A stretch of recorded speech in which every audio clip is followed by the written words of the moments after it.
విదేశాల్లో ఉన్నత విద్యా ఉద్యోగ అవకాశాల కోసం 15 ఏళ్ల అనుభవజ్ఞులతో మీ వీసా ప్రాసెస్ చేస్తాం. Welcome to Suman TV. సామాన్యుడితో సుమన్ టీవీ, సామాన్యుడితోనే సుమన్ టీవీ. అందులో భాగంగానే ఇప్పుడు మనం ప్రజల్లోకి వచ్చాము.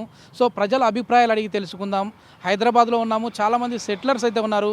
వారు ఆంధ్రప్రదేశ్ రాష్ట్రం గురించి, అక్కడి అభివృద్ధి గురించి, అక్కడి పథకాల గురించి, జగన్మోహన్ రెడ్డి గారి పాలన గురించి ఏమనుకుంటా ఉన్నారు వారి మాటల్లోనే తెలుసుకుందాం. అదేవిధంగా గత ప్రభుత్వానికి ఇప్పటికీ ఉన్న తేడా ఏంటన్నది కూడా వారిని అడిగి తెలుసుకుందాం.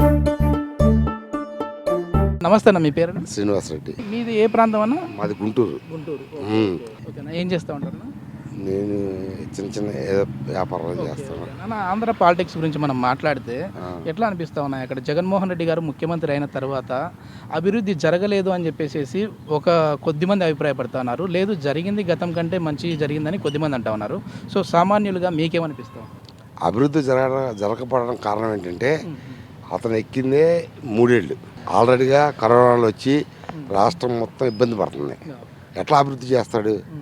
ఏంది పాలసీలు కట్టాలిగా, చంద్రబాబు నాయుడు చేసిన అప్పులు కట్టాలిగా, అవన్నీ కట్టుకుంటా వడ్డీలు కట్టుకుంటా అభివృద్ధి అంటే అప్పటికప్పుడు కాదు. కరోనా దెబ్బ ఉంటుంది, దానివల్ల ఎట్లా అవుతుంది కాదు కదా. ఏంది మరి అభివృద్ధి ఎప్పుడెట్లా చేస్తాడు?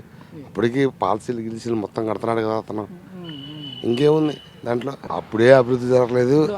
అమరావతి ప్రాంతానికి వస్తే అక్కడ మేము ఈ కట్టడాలు కూడా జరిగాయి, కానీ ఎందుకు ఇక్కడ ఉన్న పలానా ఇక్కడ నుంచి విశాఖకు వెళ్ళిపోవాల్సిన పరిస్థితి ఏంటి అని చెప్తాను. అమరావతిలో ఏమీ కట్టలేదు, అర్థమైందా? అమరావతిలో ఏమీ లేదు అక్కడ. అమరావతి ఆల్రెడీ ఫస్ట్ కానించి అమరావతి అది అక్కడే ఉంది. అత్తుల్లూరు, మందడం, ఐనవోలు ఆ ఏరియా మొత్తం అంతే ఉంది. ఆ ఏరియాలో ఏం అభివృద్ధి కానీ, లేదా రాజధాని కడతాను కానీ, కొత్త ప్లాన్లు కానీ ఏమీ లేవు. యాజ్ ఎ ఓటర్గా ఆంధ్ర రాష్ట్రం మొత్తము నాశనం అయిపోయింది. డబ్బులు లేవు అంటారు. డబ్బులు ఎందుకు ఉండవన్నా? మందు పైన రేటు పెంచారు, వస్తుంది కదా డబ్బులు. అంతకంటే ముందు ప్రైవేట్ వాళ్ళకి లైసెన్స్ ఇస్తుండే. గవర్నమెంటే వైన్ షాపులు నడిపిస్తుంది కదా, గవర్నమెంటే బ్రాండ్లు తయారు చేస్తుంది, గవర్నమెంటే పైసలు వసూలు చేసుకుంది. అవునా? చంద్రబాబు నాయుడు కట్టింది అభివృద్ధి.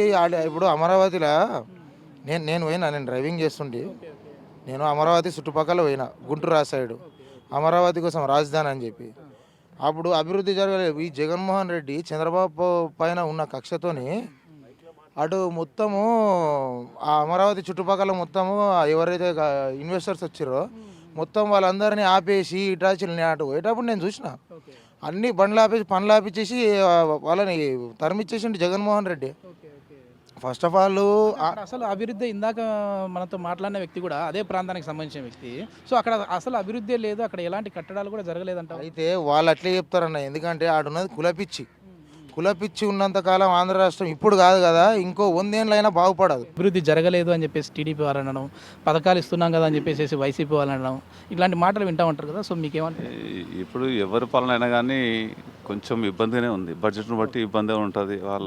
వాళ్ళ బడ్జెట్ను బట్టి వాళ్ళ అడ్మినిస్ట్రేషన్ కొంచెం తేడా ఉంటుంది కదా. ఇప్పుడు ఎవరి అడ్మినిస్ట్రేషన్ వాళ్ళది. 2014లో మీరు చూశారు కదా సార్, చంద్రబాబు నాయుడు గారి పరిపాలన చూశారు కదా, ఇప్పటికీ తేడా ఏం కనిపిస్తూ ఉంది అక్కడ? ఏం తేడా కనిపిస్తుంది అండి. అదే డెవలపింగ్ ఉంది, అదే ఉంది, ఏం తేడా లేదు. ఏపీ పాలన చూస్తూ ఉన్నారు కదా, అక్కడ జగన్మోహన్ రెడ్డి గారు ముఖ్యమంత్రిగా ఉన్నారు, ఆయన పరిపాలన చూస్తూ ఉన్నారు కదా, ఏమనిపిస్తుంది? బాగానే ఉందంటున్నా. నేను అనుకుంటామండి, వేరే ఉద్దేశంగా కాదు కానీ వైసీపీకి అవకాశం ఉంది అంటున్నారు చాలామంది. వైసీపీకి ఎంతైనా కానీ ఎడ్జే, ఆయనే సీఎం అవుతాడు అంటున్నారు. మళ్ళీ పవన్ కళ్యాణ్ చంద్రబాబు నాయుడు కలిసినా కలవకపోయినా ఏ మార్పు ఏమి ఉండదు. తగ్గితే కొద్దిగా సీట్లు తగ్గవచ్చు. ఇప్పుడు సర్వేలు కూడా అట్లాగే ఉంటున్నాయి. కృష్ణా డిస్టిక్ వస్తుంది, గుడివాడ నియోజకవర్గం, అది అంతకుముందు ముదినేపల్లి నియోజకవర్గం. నెక్స్ట్ ఏ పార్టీ వస్తే అభివృద్ధి చెందుతుందని అనుకుంటా ఉన్నారు? ఏపీలో అనేది ఏదైనా సరే అండి, ఒక వ్యక్తి ఒక 5 సంవత్సరాలు టైం ఇవ్వాలండి. అంటే ఒకసారి మీరు లాగుంటేనే అలా ఉంటే బాగుంటుంది. అది కేరళలో ఇంచుమించు జరుగుతుంటుందండి. అంటే నేను ఒక 5 సంవత్సరాలు గొప్పగా చేస్తే నాకన్నా 5 సంవత్సరాలు మీరు చేయడానికి వస్తారు. అలా ఉండాలి రాజకీయం అంటే. ఎంతసేపు అంటే బాగా చేస్తున్నారంటే ఓకే ఉండాలి. కానీ ఈసారి ఒక 5 years దయచేసి తప్పుకుంటే కొత్త అంటే ఇక బాబు ఉన్నాడు, పవన్ కళ్యాణ్ ఉన్నారు, బీజేపీ ఉన్నారు, వీళ్ళు పొత్తులో వస్తే ఈసారి చరిత్ర సృష్టించబోతుందండి. అంటే నిజంగా చెప్పాలంటే ఆంధ్ర పాలకులందరూ హైదరాబాద్ని డెవలప్ చేశారు. అంటే హైదరాబాదే అప్పుడు గొప్పది. బట్ ఏంటంటే ఇప్పుడు వాళ్ళు సపరేట్ అయిన తర్వాత వాళ్ళు గొప్పగా చేయాలంటే అమరావతి గొప్పగా చేయాలండి, వైజాగ్ కూడా చేయాలి. అంటే వైజాగ్ పెద్ద సిటీ, మనకు ఒకటి తెలంగాణలో ఒక హైదరాబాద్ ఒకటే ఉందండి, వాళ్ళకు విజయవాడ ఉంది, వైజాగ్ ఉంది, తిరుపతి ఉంది, 3 పెద్ద సిటీలు అండి. దాంట్లో అమరావతి అనేది, అమరావతి అంటే విజయవాడనే కదండి. బట్ ఏంటంటే ఇప్పుడు ఒక దాన్ని సెట్ చేసి ముందుకెళ్తే అక్కడ బాగుంటుందండి. ల్యాండ్ రేట్లు పడిపోయినాయి, ప్రతిదీ పడిపోయిందండి. అక్కడ ప్రతిదీ పెంచేస్తున్నాడు. ఒక అరాచక పాలన అండి. జగన్ పాలన అరాచక పాలన, కేసీఆర్ పాలన సూపర్ పాలన, మోడీ పాలన సూపర్ పాలన. నమస్తే అన్న, ఏం పేరు? నమస్తే, వెంగల్ రెడ్డి, ఎక్కడన్నా మీది? ఆంధ్ర, వినుకొండ. ఓకే. ఎట్లా ఉన్నాయి ఆంధ్ర పరిస్థితి చూస్తా ఉంటే పొలిటికల్ పరంగా జగన్మోహన్ రెడ్డి గారు అభివృద్ధి పనులు ఏ విధంగా చేస్తున్నారు అక్కడ? అభివృద్ధి అంటే మామూలుగా ఈ అమ్మఒడి, రైతు భరోసా, ఈ నాడు నేడు అన్నీ బాగానే వస్తున్నాయి పథకాలు. అక్కడే ఉందా మీకు ఓటు? అక్కడే. ఓకే. ఇక్కడికి వచ్చి ఎన్ని సంవత్సరాలు అవుతుంది హైదరాబాద్? మేము వచ్చి 2 ఏళ్ళు అయింది. 2 ఏళ్ళు అవుతా ఉంది. ఓకే. ఏంటి నెక్స్ట్ మళ్ళీ అక్కడ ఎవరు గెలిచే విధంగా ఉందంటారు? అందరూ మేము గెలుస్తాం అంటున్నారు. ఏమనిపిస్తా ఉంది? మాకైతే జగనే వస్తారు అనుకుంటున్నాం. ఎందుకంటే ఆయన ఇప్పుడు ప్రతిపక్ష పార్టీలు చెప్పే మాట ఏంటంటే అసలు ఆయన అభివృద్ధి చేయలేదు, ఆయన ఏ ఇండస్ట్రీస్ తీసుకురాలేదు, నిరుద్యోగులు పెరిగిపోతూ ఉన్నారు, ఉద్యోగాలు కూడా ఇప్పించలేదు అంటా ఉన్నారు కదా. సో మీకేమనిపిస్తుంది? ప్రతిపక్షం ఎంత బాగున్నా ఎవరైనా అనాల్సిందే, అది వాళ్ళ పద్ధతి. అనకపోతే అవతల పార్టీ నిలబడదు.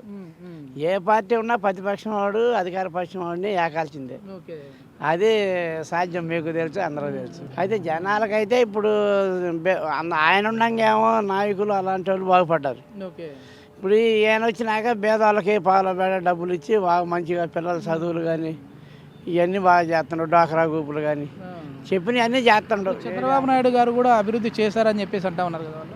చంద్రబాబు నాయుడు ఏం అభివృద్ధి చేసింది? అది రాజధాని కట్టిండు అక్కడ. ఏది తాత్కాలికం రాజధాని, అది పర్మనెంట్గా ఏం కట్టలేదు, తాత్కాలికంగా కట్టాడు. ఇంకేం వచ్చినాకేమో 3 రాజధానులు. అప్పుడు హైదరాబాదు, ఆంధ్ర, తెలంగాణ కలిసి ఉంటే ఇప్పుడు రాష్ట్రం విడిపోయింది కదా, విడిపోయినాక మనకు అసట్లయినాయి.